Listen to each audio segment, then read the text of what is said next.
मुरीदके का वाकया देख कर मुझे यकीन हो गया है वहशी दरिंदे जंगलों में नहीं अब शेरों में आ गए हैं।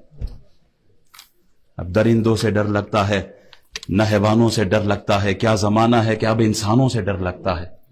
खून-रेज़ी का ये आलम, इज्जत नफ्स किसी शख्स की महफूज नहीं, अब तो अपने ही निगहबानों से डर लगता है। इज्जत नफ्स किसी शख्स की महफूज नहीं, अब तो अपने ही निगहबानों से डर लगता है। खून-रेज़ी का यह आलम है कि खुदा खैर करे, अब मुसलमानों को मुसलमानों से डर लगता है। दुश्मन भी अगर असला फेंक देना तो दुश्मन के फौजी को भी आप कत्ल नहीं करते बल्कि उसको पकड़ के कैद में ले आते हैं। जालिमों, ये तो दुरूद पढ़ने वाले लोग थे, ये तो आशिकान रसूल थे, ये अहले सुन्नत के लोग थे। अहले सुन्नत की पहचान ही अमन है।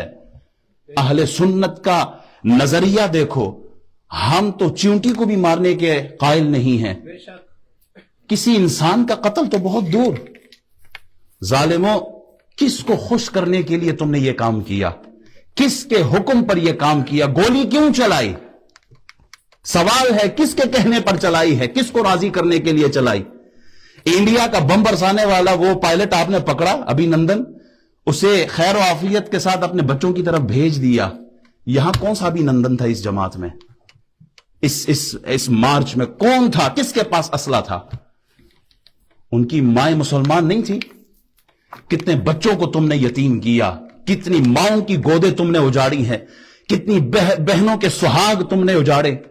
क्या इसका जवाब तुम खुदा को नहीं दोगे? क्या तुमने कलमा नहीं पढ़ा? क्या तुम रसूलुल्लाह की उम्मती नहीं हो? हम तो फलस्तीनियों पे रोते हैं कि फलस्तीनी भाइयों पे जुल्म हो रहा है, गोलियां चलाई जा रही हैं, मारे जा रहे हैं। फलस्तीन को छोड़ो, घर को आग लगी है घर के चिराग से। हमने तो अपने मुसलमानों को अपनी गोलियों का निशाना बनाया है। मिट्टी के बर्तन बनाने वाले कुम्हार को ना, उसके सामने उसके बनाए हुए 2-4 बर्तन तोड़ो तो वो भी गरेबान पकड़ लेता है कि मेरी मेहनत तूने जाया कर दी है। क्या जवाब दोगे उस मां को जिसने 9 महीने पेट में रखा, 2 साल तक दूध पिलाया और फिर जवानी की कैफियत तक पहुंचाया? उसको क्या जवाब दोगे? क्या मुंह दिखाओगे? सेनेटर मुश्ताक तो गया था ना इसराइल, वो इसराइल की कैद में रह के वापस खैर आफियत के साथ पाकिस्तान आ गया। और मुरीद के वालों को मारने वालों, जरा ये तो बताओ, तुम उन यहूदियों से भी गए गुजरे हो? उन्हें यहूदी कहें या तुम्हें यहूदी कहें, वो तो मुसलमान को वापस कर दे। और तुम ना बहन देखो, ना मां देखो, ना बच्चे देखो, चादर चार दीवारी की हुर्मत पामाल कर रहे हो। ये काम तो यजीद का था, तुमने कब से शुरू कर दिया? रसूलुल्लाह के सामने काफिर की बेटी आई, हुजूर ने अपनी चादर अता कर दी, उसके सर पे रखवाई है। किसी ने कहा ये तो बेटी है, किसी ने कहा काफिर की बेटी है। हुजूर ने फरमाया बेटी तो है ना, चलिया तेरी मेरी की होंदी है, ती ते ती होंदी है, बेटियां तो बेटियां होती हैं। किसका कलमा पढ़ा है तुम लोगों ने? मसाजिद को बंद करके मस्जिदों से नमाजियों को रोकना ये यजीदियों का काम था। तुम किसकी सफों में जाके खड़े हो गए हो? काश तुमने ये गोलियां कच्चे के डाकुओं पे चलाई होती तो हम खुश भी होते।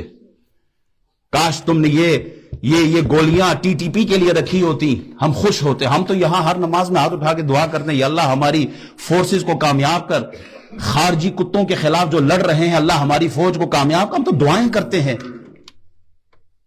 तुमने गोलियों का रुख वहां से मोड़कर अपने ही निहत्ते शहरियों पे कर दिया है। क्या जवाब दोगे अल्लाह के सामने?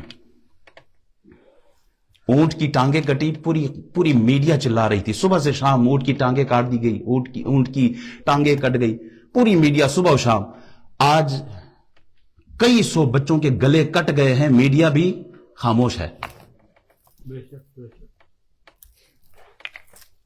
हम ये बयान क्यों कर रहे हैं? अल्लाह को गवाह बना के कहते हैं, या अल्लाह कयामत के दिन हमारी पकड़ ना करना। हमसे जितना हो सकता था हमने अपना हक अदा किया है।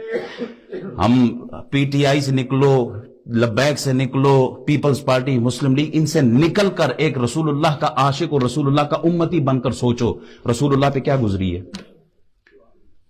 कब्र में ये सियासतदान काम नहीं आएंगे, कब्र में जनाब मोहम्मद रसूलुल्लाह काम आएंगे।